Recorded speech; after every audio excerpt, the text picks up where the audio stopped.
New sponsor by Lords furniture. প্রয়াত জলপাইগুড়ির প্রখ্যাত তবলা শিল্পী সুব্রত সেনগুপ্ত। জলপাইগুড়ির সঙ্গীত জগতে সোনালী যুগের অন্যতম গুণী শিল্পী প্রখ্যাত তবলাবাদক সুব্রত সেনগুপ্ত আর নেই। সঙ্গীত মহলে সুবীর নামে সুপরিচিত এই শিল্পী বৃহস্পতিবার দুপুরে জলপাইগুড়ির নতুন পাড়ায় নিজের ফ্ল্যাটে শেষ নিঃশ্বাস ত্যাগ করেন।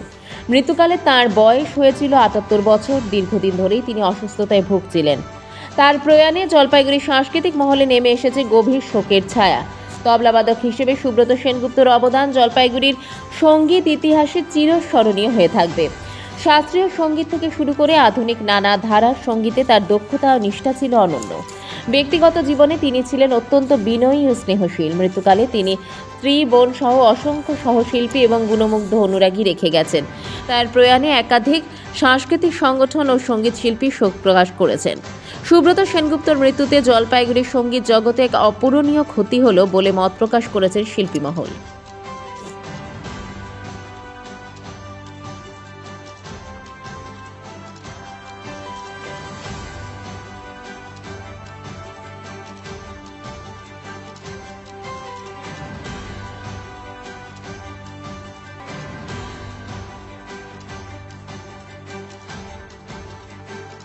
আমার দাদা, আমার বড়দা অনেক দিন থেকেই, প্রায় গত দু আড়াই বছর থেকে দাদা ভুগছিলেন। কারণ এর আগে অ্যাক্সিডেন্ট হলো, তারপরে তো বিছানায় শয্যাশায়ী হয়ে গেলেন। ট্রিটমেন্ট চলছিল। বেসিক্যালি ডায়াবেটিস ছিল, তারপরে ওই একটু শারীরিক। আজকে 2:20 উনি চলে গেছেন। খাওয়া দাওয়া ব্রেকফাস্ট করেছে, লাঞ্চ করেছে। তার কথাবার্তা সেরকম বলতেন না, মাঝে মাঝে অল্প অল্প কথা বলতেন। দাদা কী বলবো বলুন, জলপাইগুড়ির সঙ্গীত জগৎ বিশাল এক ব্যক্তিত্ব হারিয়েছে। আমাদের তো ক্ষতি, তারপর জলপাইগুড়ির সঙ্গীত জগতেরই একটা মারাত্মক ক্ষতি আমি যেটা মনে করি। বহু পুরনো শিল্পী, আরে যে ক্ষতি হয়ে গেল সেটা পূরণ করা যাবে বলে মনে হয়। হ্যাঁ, এটা জলপাইগুড়ির সঙ্গীত জগতের একজন জ্যোতিষ্ক সুব্রত সেনগুপ্ত, কিন্তু সুবীরদা বলেই ওকে সবাই চেনে। একজন গুণী শিল্পী, তবলাবাদক হিসেবে সমধিক পরিচিত সব জায়গায়। আমাদের জলপাইগুড়ির সোনালী যুগের যে জলসাগুলো হতো, আমরা ছোটোবেলায় সুবীরদার বাজনা শুনেই বড় হয়েছি। তাছাড়াও উনি হারমোনিয়াম ভালো বাজাতেন, গানও গাইতেন। সার্বিক একটা শিল্পী সত্তা তার মধ্যে ছিল।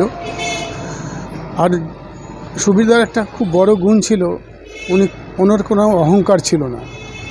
যে কোনো শিল্পী ওকে বললে তার সঙ্গে উনি বসে যেতেন, সহযোগিতা করতেন, তার সঙ্গে সার্বিকভাবে পাশে থাকতেন। তো সুবীরদা এই চলে যাওয়াটা আমাদের জলপাইগুড়ির সঙ্গীত জগতের পক্ষে একটা খুব ক্ষতি হয়ে গেল আর কি। অনেকটাই নাড়া দিয়ে গেল, কারণ সুবীর সেনগুপ্ত জলপাইগুড়ির একজন বিশিষ্ট সঙ্গীত শিল্পী, তবলাবাদক ছিলেন এবং উনি ভালো গানও গাইতে পারতেন। অনেকে হয়তো জানেন না, উনি ভালো গানও গাইতে পারতেন। যাই হোক, প্রকৃতির নিয়মে চলে যাওয়া, যদিও বেশ কিছুদিন ধরে তিনি অসুস্থ ছিলেন। ৭৮ বছর তার বয়স হয়েছিল, মানে যেটা জানতে পারলাম বৌদির কাছ থেকে। খুবই দুঃখজনক ঘটনা।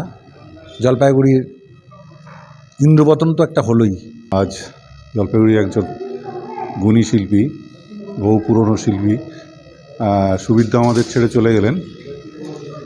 সুবীর সেনগুপ্ত বহু বছরের পুরনো, আমার সাথে পরিচিত এবং সঙ্গীত প্রেমিক ছিলেন বলতে পারেন, বা সঙ্গীত পাগল লোক বলতে পারেন। যাই হোক, ওনার স্মৃতিতে আমরা সবাই আজকে এসেছি এখানে। দীর্ঘদিন ধরে অসুখে ভুগছিলেন, গত 2 বছর ধরে অসুখে ভুগছিলেন এবং অসুস্থ ছিলেন।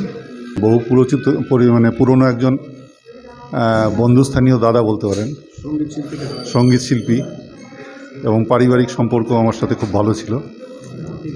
জলপাইগুড়ি মার্চেন্ট রোড আরবি দে কমপ্লেক্স সুবর্ণা। এখানে আপনারা পেয়ে যাবেন রকমারি গিফটের সম্ভার। বার্থডে পার্টি হোক কিংবা অ্যানিভার্সারি, আপনার প্রিয়জনের জন্য সমস্ত রকমের গিফট পেয়ে যাবেন সুবর্ণাতে। 36 বছরের পুরনো প্রতিষ্ঠান জলপাইগুড়ি মার্চেন্ট রোড আরবি দে কমপ্লেক্স সুবর্ণা। আজই চলে আসুন সকলের প্রিয় প্রতিষ্ঠান জলপাইগুড়ি সুবর্ণা।